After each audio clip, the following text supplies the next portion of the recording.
Bonjour Monsieur le Ministre. Bonjour. L'Avarap est un groupe inclusif en France qui a pour ambition de permettre à chacun de jouer son rôle dans la société et qui est inscrit dans des métiers, dans ses filiales, sur les métiers de la transition écologique et les métiers du soin.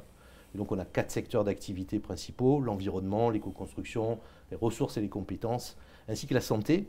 Et donc nous souhaitons aujourd'hui aller plus loin dans notre développement en partant du constat qu'il y a, d'un point de vue social et environnemental, des grands défis devant nous et que face à ces défis, on veut permettre un passage à l'échelle, faire passer de la marge à la norme, faire que le fait inclusif devienne le fait majeur sociétal.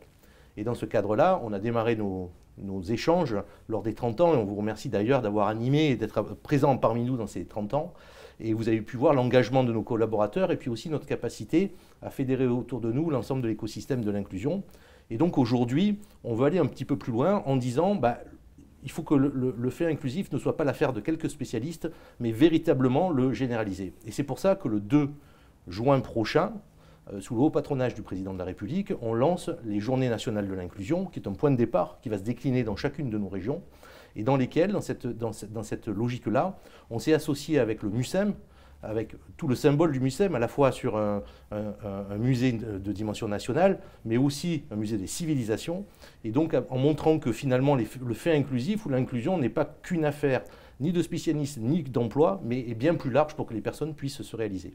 Et dans ce cadre-là, il y aura donc 3 tables rondes prévues autour de tout ce qui touche à l'Europe, évidemment, aussi sur le fait qu'il y a beaucoup d'entreprises qui sont dans la RSE, donc inclusion et performance de l'entreprise, et enfin sur les territoires aussi et les villes, essayer de lancer un label inclusif. Et donc au travers de cette logique-là, on va organiser des débats, on va organiser sur les terrains des collectes d'idées, et ça donnera un livre blanc, sous forme vidéo je pense, qu'on proposera au gouvernement et qu'on vous amènera quand il sera fait. Et donc, dans ce cadre-là, finalement, j'avais plusieurs questions ou plusieurs échanges à avoir avec vous. La première question, c'était finalement, vous êtes venu nous voir, donc vous avez pu voir la mise en œuvre de nos actions pour les personnes les plus précaires, les plus vulnérables. Et finalement, quelques mois après, qu'est-ce que vous en retenez? Oui, ce sera très instructif pour nos équipes et pour nous-mêmes. D'abord, merci beaucoup. Je suis ravi de pouvoir participer à la préparation de ces journées de l'inclusion. Je pense que c'est un moment qui est extrêmement important. Et c'est vrai que lorsque j'étais venu vous voir pour souffler avec vous vos 30 bougies, c'était vraiment un bon moment pour moi parce que ça faisait quelques semaines que j'étais nommé ministre et que ça me rappelait un peu aussi ma vie d'avant à la Croix-Rouge française et que j'ai vraiment passé un très bon moment avec les équipes, avec des personnes aussi qui sont accompagnées par la VARAP et qui participent. J'ai été agréablement surpris, même très impressionné par la diversité en fait, des activités, des acteurs, vos capacités aussi à faire intervenir des acteurs de nature différente, voilà, des entreprises, des financeurs, des collectivités, des pouvoirs publics, des personnes accompagnées également. Donc j'ai trouvé ça merveilleux de pouvoir fêter comme ça ces 30 ans. 30 ans au service de l'intérêt général, 30 ans au service de l'innovation sociale, 30 ans au service aussi de la lutte contre les inégalités de destin. Et je pense que voilà, des organisations comme les vôtres, notre société, elle en a besoin, a vraiment besoin qu'elle continue à se développer. En tout cas, moi, je suis venu, j'étais vraiment content de pouvoir être à votre rencontre et de poursuivre et de pouvoir accompagner le soutien de l'État aussi à votre organisation. Et puis voilà, j'étais content de venir à Marseille. Alors à l'époque, je crois que c'était au Stade Vélodrome. Là, vous avez choisi encore un lieu hautement symbolique, le MUCEM, qui est un lieu absolument merveilleux et qui est aussi symboliquement très fort, je pense, pour organiser cet événement autour de l'inclusion. Merci. Et donc, dans nos tables rondes, on a pointé un sujet sur l'Europe, parce qu'il se trouve que 2023 est aussi l'année des compétences, l'année européenne des compétences. Et donc, à ce titre-là, quels sont les grands défis, selon vous, qui nous attendent en tout ce qui concerne le grand âge, les exclusions, mais aussi le handicap, et comment, finalement, pouvons-nous travailler avec l'Europe, ou comment on peut activer aussi l'Europe sur ces sujets-là quand c'est possible? Je crois que le premier défi, quand on parle de compétences dans les secteurs dont j'ai la responsabilité, d'ailleurs aujourd'hui, de la petite enfance jusqu'au grand âge, passant par le handicap ou la lutte contre les exclusions, c'est la question de l'attractivité des métiers, la façon dont on suscite aussi des vocations. On a la capacité aussi de former des personnes qui vont consacrer leur vie et qui s'engagent pour les autres. Et C'est un métier qui est absolument merveilleux. Je pense évidemment à tous les formateurs, et on a besoin aujourd'hui de formateurs, des personnes qui vont pouvoir transmettre aussi leurs compétences. Parce que c'est pas rien quand même le métier de formateur dans ces métiers-là, parce que quand même vous allez former des gens qui vont avoir la vie des autres entre leurs mains, que vous travaillez, voilà, encore une fois, dans le secteur de la petite enfance, dans le social ou dans le médico-social. Vous avez un rôle qui est extrêmement précieux. Donc je pense d'abord à toutes ces femmes et à tous ces hommes qui s'engagent, encore une fois, au service des autres. Alors il y a des grands enjeux, je parlais d'attractivité des métiers, il y a aussi des enjeux de transformation en fait, de tous ces métiers. Dans le grand âge, je pense notamment au virage domiciliaire, où il va falloir former des dizaines de milliers de professionnels pour pouvoir intervenir auprès des personnes en perte d'autonomie à domicile, voilà, leur faciliter la vie, leur permettre eh bien, cette autonomie, leur permettre et les accompagner dans les gestes du quotidien, dans les gestes essentiels de la vie du quotidien, dans les services d'aide à domicile, de soins infirmiers à domicile, avec une médicalisation de plus en plus poussée aussi à domicile, et puis avec comme corollaire le développement d'actions et d'accompagnement plus médicalisés aussi dans les établissements pour personnes âgées, dans les EHPAD.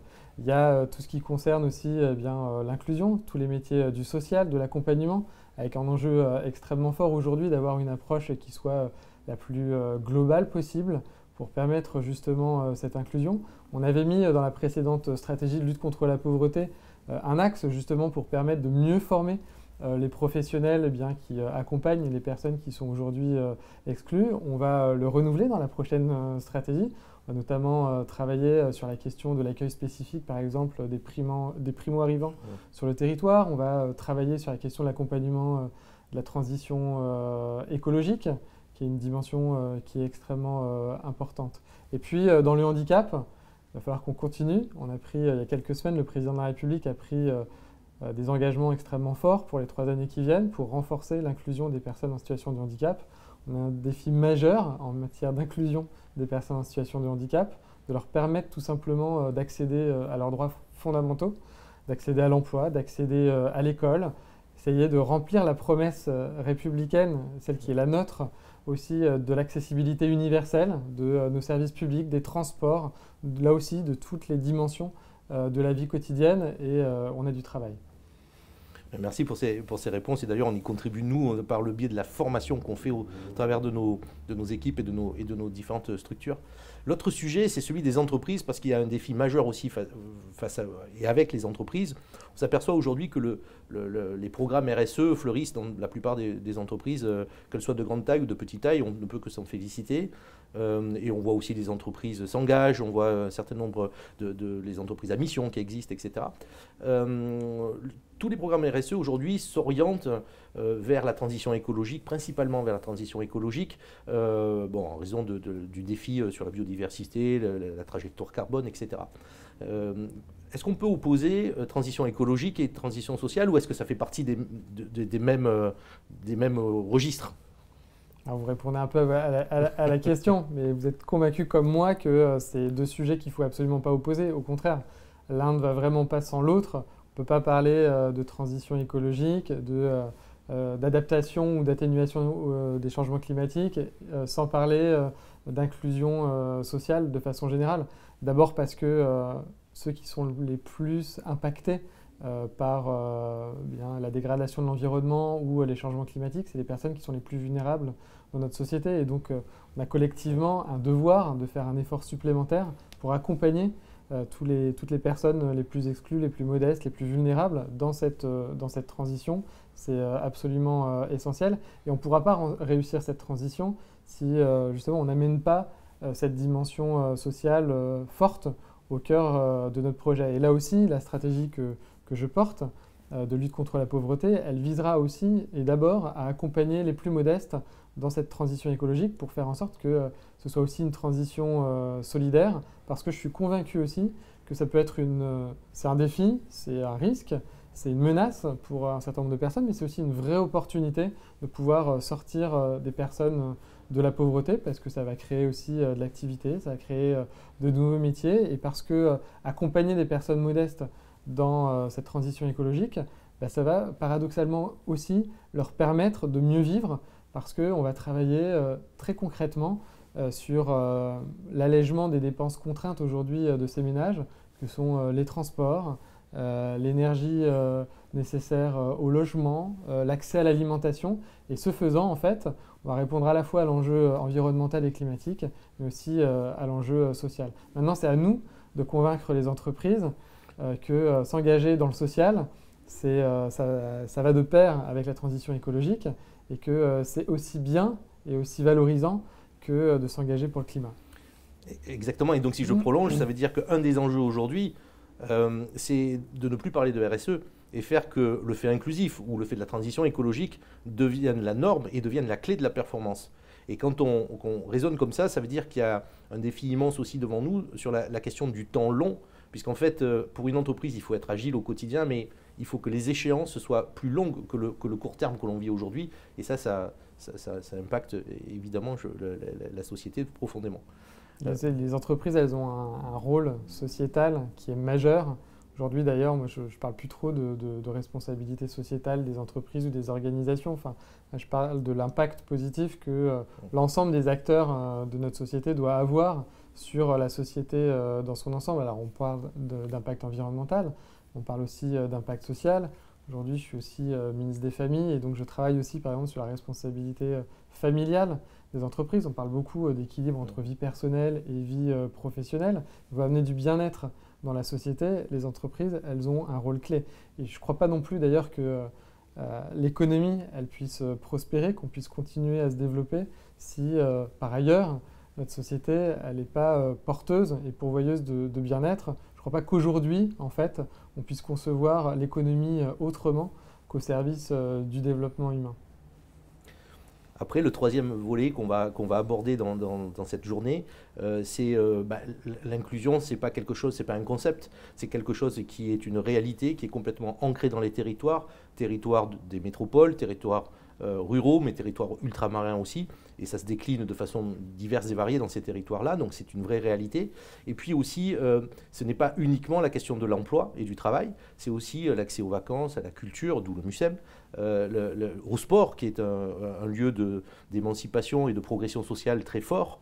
Et donc, a germé en nous l'idée de promouvoir les villes et les territoires qui sont un peu plus innovants là-dessus, avec un label ville inclusive. Donc, à ce sujet-là, je voulais vous poser la question, est-ce que c'est un label de plus ou est-ce que ça peut avoir un intérêt?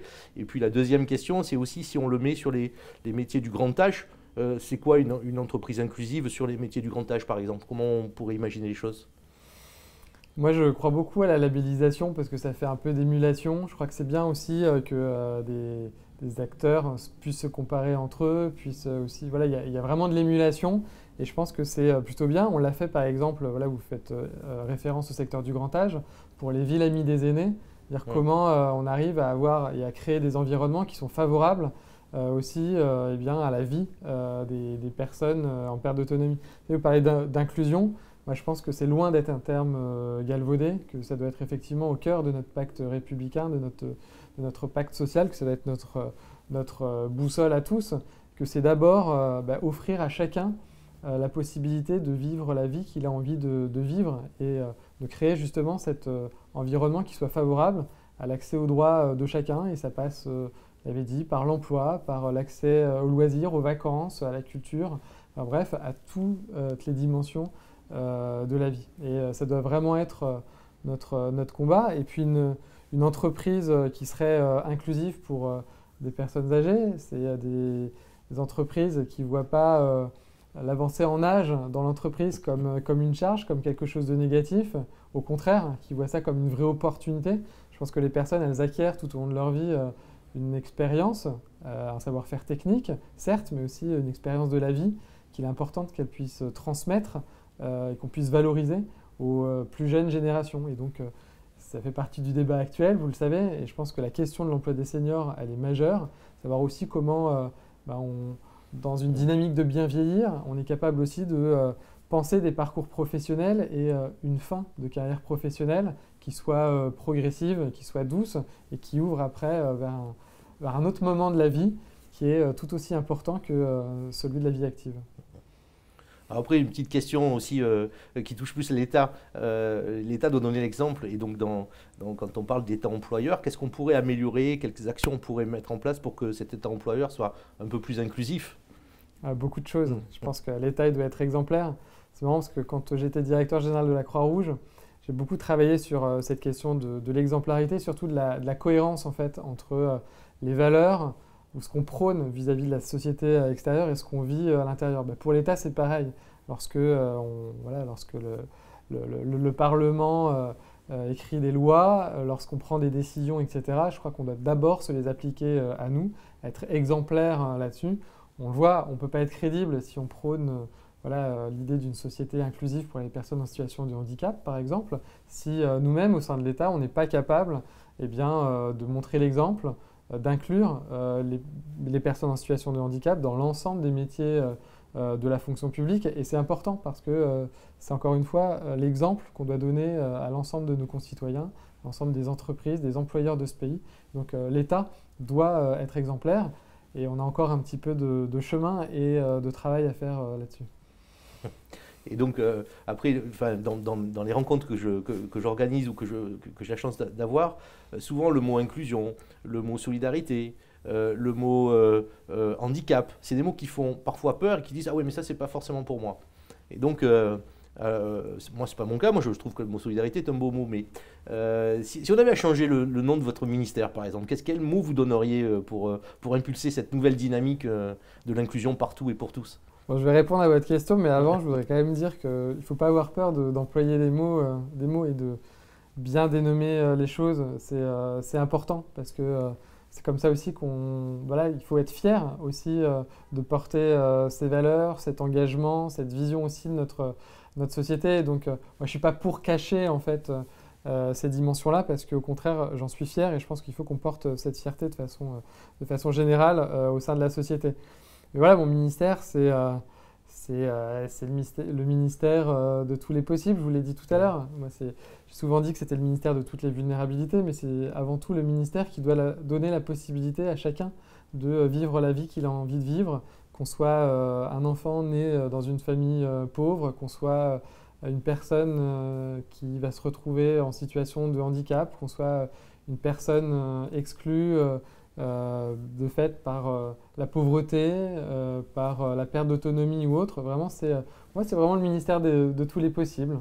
Voilà, c'est comme ça que j'ai envie de le dénommer, parce qu'effectivement, c'est positif, c'est enthousiaste, et je pense que c'est comme ça qu'il faut porter ces politiques publiques. C'est un beau mot de conclusion, et donc la dernière question que je pose, parce que vous comprenez bien que le but, c'est pas... La VARAP est un catalyseur, mais ça doit complètement dépasser cette journée de l'inclusion. C'est pas une journée VARAP, c'est une journée qui doit impulser d'autres choses. Et donc, à tous les membres qui vont participer à cette journée, on attend plus de 1000 personnes. Quel est le mot de la fin? Qu'est-ce que vous leur dites? D'abord, de profiter de cette journée. Je crois que c'est une chance de pouvoir se retrouver, d'échanger, de se confronter, de créer, d'imaginer. Je pense que c'est vraiment des moments qui sont beaux et qu'il faut savoir apprécier. A fortiori, dans un lieu comme le MUSEM, on peut aussi profiter du cadre, c'est quand même assez agréable. Et puis, je l'ai un peu évoqué dans ma réponse précédente, je pense qu'il faut être fier. Il faut vraiment être fier de cet engagement. Il faut être fier de porter l'idée d'inclusion au sein de la société. Il faut être fier de convaincre les autres aussi, de travailler, de s'engager, de vivre aussi pour ça, pour cette inclusion, pour cette attention à l'autre. Et puis, encore une fois, profitez, vous ne prenez pas trop au sérieux, c'est important. Profitez de ces moments, ce sont aussi des bons moments et c'est des moments qui sont précieux aussi pour redynamiser votre engagement à chacun. En tout cas, moi, j'étais vraiment ravi de pouvoir participer modestement à cette journée et j'aurai plaisir à venir vous revoir prochainement. Vous êtes le bienvenu, Monsieur le Ministre, et puis merci pour votre contribution. Merci.